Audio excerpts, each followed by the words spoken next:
yourself. He's gonna do it for you.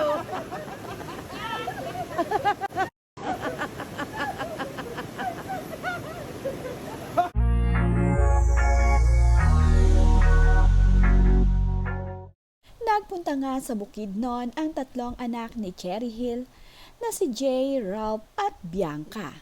Kasama naman ito ang anak ni Mark Hill na si Stevie Eigenman.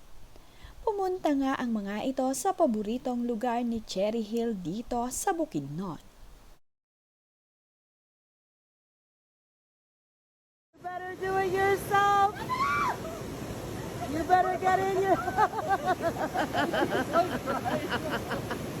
You better get in yourself. He's gonna do it for you.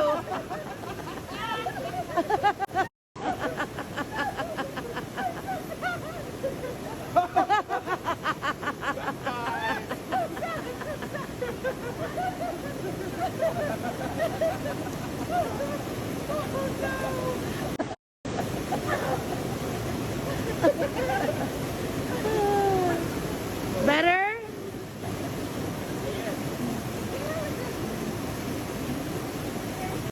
So sad?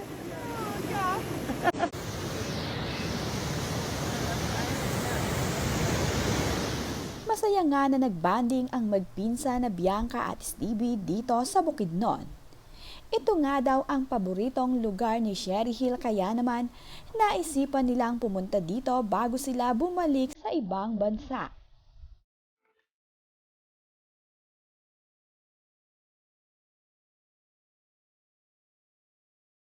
Sumakay din nga sa kabayo ang magpinsan habang sila ay maglilibot-libot dito sa farm na kanilang pinuntahan.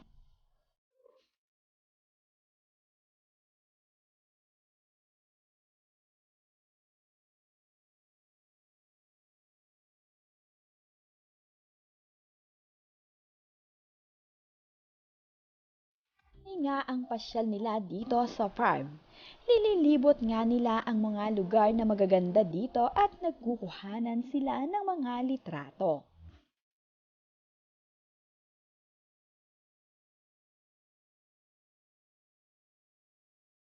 Nagbistulang mga bata naman ang magpinsang ito nang sumakay sa duyan na gulong. Piling nga nila ay mga 5 years old nga lamang daw sila.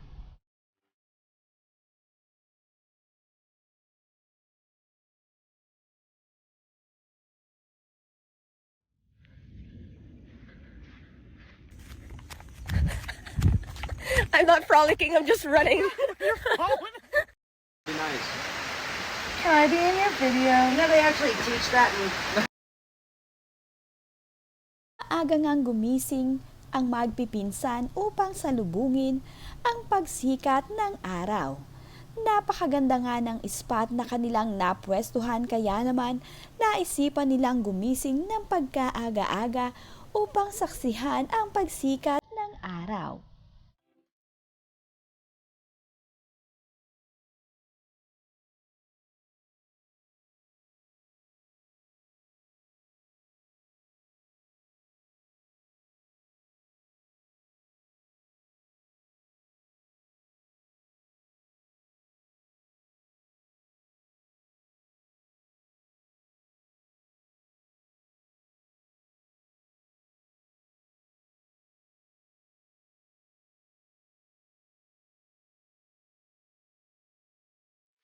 Leto nga ang mga anak ni Cherry Hill na nagpunta dito sa Bukidnon.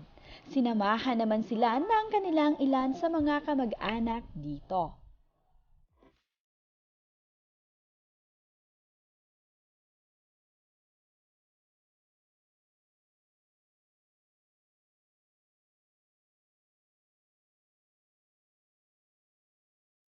Enjoy naman nga ang mga anak ni Cherry Hill at ang kanyang mga kasama sa kanilang pagpunta dito sa Bukidnon.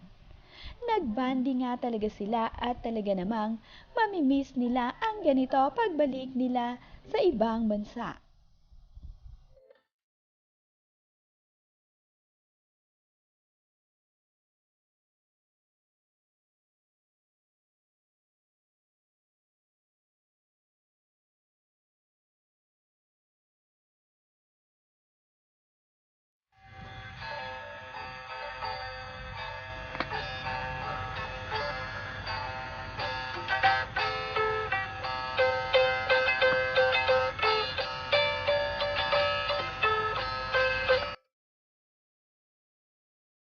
marunong palang magpiano ang anak ni Cherry Hill na si Bianca.